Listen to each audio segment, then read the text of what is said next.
जिस तरह से पूरे देश के अंदर यूनियंस के नाम पे जो लूट बाजारी हुई है, जिस तरह से पूरे देश के अंदर यूनियन के नाम पे जो दलाली हुई है, जो गद्दारी समाज के साथ हुई है, वो ऐसा भीम आर्मी और ये जो दीना भाना कर्मचारी फेडरेशन है इसमें ना हो। मेरी आपसे आशा और उम्मीद है नौजवान साथी आप लोग जुड़े हैं, ये सिर्फ और सिर्फ आपके लिए फेडरेशन ही नहीं बल्कि आपके आने वाली जिंदगी, आपके आने वाली पीढ़ी के लिए भी ये एक नया नजरिया देने का काम भीम आर्मी फेडरेशन और भीम आर्मी स्टूडेंट फेडरेशन, दीना भाना कर्मचारी फेडरेशन और भीम आर्मी कर रही है। ये लड़ाई जिसको आप लड़ने के लिए यहाँ आए हैं, ये लड़ाई कोई 1 या 2 दिन की नहीं, ये हजारों सालों से चली आ रही लड़ाई है। ये लड़ाई सिर्फ और सिर्फ आपको कच्चे से पक्का कराने की नहीं, ये लड़ाई आपको वर्दी दिलाने की नहीं, ये लड़ाई आपको 20 गज से 50 गज के प्लॉट बनाने की नहीं, ये लड़ाई अच्छी शादी और मकान या कपड़े पहनने की नहीं है। ये लड़ाई रोटी कपड़ा और मकान की नहीं बल्कि ये लड़ाई मान सम्मान और स्वाभिमान की है। इस बात को आपको समझना होगा। मैं सुनता हूं बहुत लोग हैं देश की राजधानी दिल्ली के अंदर जो अपने नाम के आगे पता नहीं क्या से क्या लगाते हैं, शेर आजम, चीले आजम, बाजे आजम, पता नहीं क्या से क्या बताते हैं।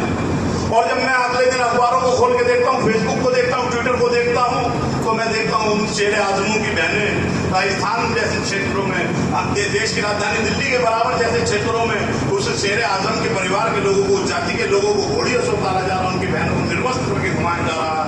ये हम कहाँ जा रहे हैं? ये सोचना होगा।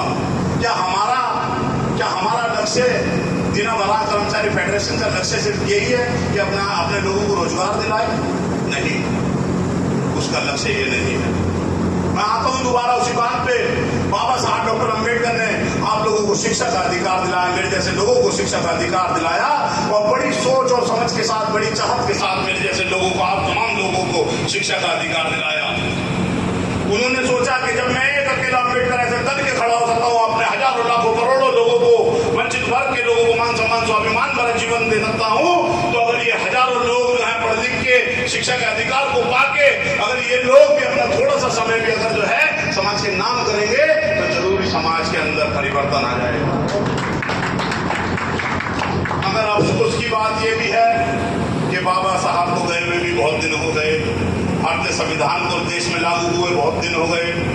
मैं देखता हूं उन शिक्षित लोगों को, जिन शिक्षित लोगों ने बड़ी महारत, जिन दलितों ने, जिन SC ST OBC माइनॉरिटी वर्ग के लोगों ने बड़ी महारत शिक्षा को हासिल करने में करी, शिक्षा हासिल करने में, मॉडर्न एजुकेशन हासिल करने में उन्होंने बड़ी महारत जो है उसमें करी, मतलब कि बहुत बड़ी चढ़ के उन्होंने हिस्सा लिया और बड़े बड़े अधिकारी कर्मचारी बने। और मैं जब देखता हूं उनको, उन अधिकारी कर्मचारी वर्ग के लोगों को, वो सिर्फ और सिर्फ उन अपने महापुरुषों के कारवा को, रुके हुए कारवा को आगे बढ़ाने का काम नहीं किया और घर में टीवी और बीबी में मस्त हो गए। 2 पैसे मिल जाए, 2 रोटी मिल जाए, शाम को 2 बोटी मिल जाए, उसमें मस्त हो गए। मैं उन लोगों को बाबा साहब डॉक्टर अम्बेडकर के बताए गए रास्ते में चलने वाले शिक्षित नहीं बल्कि साक्षर मानता हूँ। वो साक्षर लोग हैं जिन्होंने सिर्फ और सिर्फ अपना भला सोचा, ना कि अपने परिवार का, ना कि अपने समाज का, ना कि अपने जो पूरे देश में लोग रह रहे हैं, जिस जाति में वो जन्मे हैं उसका भला सोचने का एक दिन भी उन्होंने काम नहीं किया। हमेशा मैं सुनता हूँ लोगों से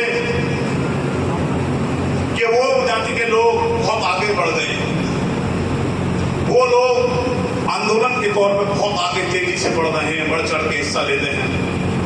मैं जब देखता हूं अपने लोगों को तो मैं पिछले इतिहास को भी देखता हूं कि एक दीना भाना तो एक पीढ़ी में पैदा हुए पूरे देश के अंदर, अगली पीढ़ी में दीना भाना नहीं बने, अगली पीढ़ी में दीना भाना नहीं बन पाए। हम चाहते हैं कि भगत सिंह जो है पैदा हो दोबारा, मगर मेरे घर में नहीं, दूसरे के घर में पैदा हो। ये सच्चाई है साथियों, क्योंकि जब फांसी पे लटकेगा तो आंसू मेरे निकलेंगे, दूसरे के नहीं निकलेंगे। ये चाहता है कि मेरा लाल बचा रहे और दूसरे लोग खुश रहें, दूसरे लोग जो है दुखी रहें, दूसरे लोग संघर्ष करें। जब तक हम लोग अपने घर से संघर्ष नहीं करना चालू करेंगे, जब तक हम लोग अपने जहां हम लोग काम करते हैं वहां से संघर्ष करना नहीं चालू करेंगे, जब तक हम लोग इस देश के शासन सत्ता जमात की, मैं नहीं कहता कब्जा करने की बात को नहीं कहता मैं, जब तक हम लोग अपने लोगों में ऐसा विचार पैदा नहीं कर पाएंगे तब तक हम लोग कामयाब नहीं हो पाएंगे। अरे आज समाज को जरूरत है, आज मैं भी ये बात कहता हूं, हमको राम नहीं दीना भाना और काशी राम चाहिए। हमको राम नहीं दीना भाना और काशी राम चाहिए। इस देश में शिक्षा रोजगार व सत्ता और सम्मान चाहिए, सम्मान चाहिए। ये पूरी लड़ाई, ये पूरे दिन महापुरुषों को आप देख रहे हो, इन लोगों ने आप लोगों के लिए, आपकी आने वाली पीढ़ियों के लिए अपने आप को निछावर कर दिया। इन लोगों ने अपने परिवार को नहीं देखा, मगर हम हैं ये सिर्फ अपना ही अपना देख रहे हैं। यूनियंस और भी चल रही हैं, यूनियन और भी चल रही है, मेरे ख्याल से 47-48 है।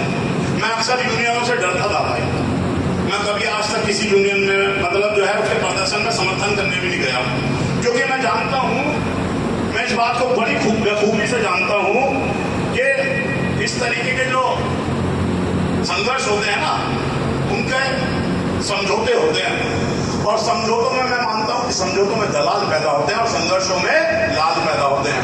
मैं लाल पैदा करने की तरफ जो है बढ़ा हूं, ना कि दलाल पैदा करने के लिए।